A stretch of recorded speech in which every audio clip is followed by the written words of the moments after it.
मिराज पंचायत समितीमध्ये आज झालेल्या मासिक बैठकीला अन्न औषध प्रशासन, महसूल विभाग, तहसील विभाग, शासकीय महाविद्यालय यांसारख्या अनेक विभागातील अधिकारी गैरहजर राहिले. गैरहजर राहिलेल्या अधिकाऱ्यांच्यावर कारवाई करण्यात यावी यासाठी सर्व सदस्य आक्रमक झाले. जनतेचे प्रश्न उपस्थित करण्यासाठी सभागृहात सदस्य आवाज उठवत असतात, त्यांचे प्रश्न मांडत असतात. मात्र अनेक विभागातील अधिकारी वारंवार बैठकांना दांड्या मारतात. त्यामुळे जनतेचे प्रश्न कसे सोडवले जाणार असा सवाल सदस्यांनी यावेळी उपस्थित केला. तसेच अनेक विभागातील अधिकारी उपस्थित होते, मात्र ते सदस्यांच्या प्रश्नांना व्यवस्थित उत्तर देत नव्हते.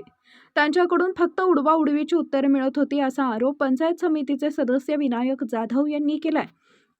दरम्यान गैरहजर राहणाऱ्या सदस्यांच्या बाबतीत जिल्हाधिकारी यांच्याकडे माहिती पाठवली जाईल आणि तशा अधिकाऱ्यांच्यावर कारवाई करण्याची मागणी केली जाईल अशी माहिती बीडीओ ज्ञानदेव मडके यांनी सदस्यांना दिली आहे.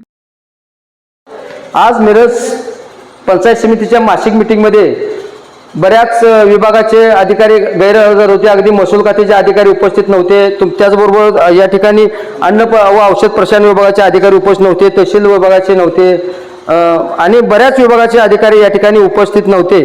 आम्ही या ठिकाणी जनतेची कामं करण्यासाठी इथे येत असताना अधिकारी जर या ठिकाणी उपस्थित राहत नसतील तर सामान्य जनतेचे प्रश्न सुटणार कसे, हा माझा आदरणीय बीडीओ साहेबांना मी सवाल केला आणि त्यांना सांगितले इथून पुढील काळामध्ये जर कोण अधिकारी त्यांना निमंत्रण देऊन या ठिकाणी उपस्थित नसतील तर त्याच्यावर कडक कारवाई करण्यात यावी.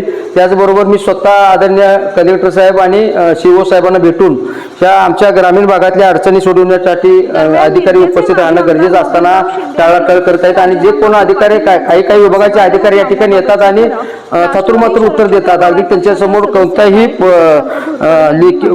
उत्तर नसतं याचं आणि असं टाळाटाळ करायची निघून जायचं.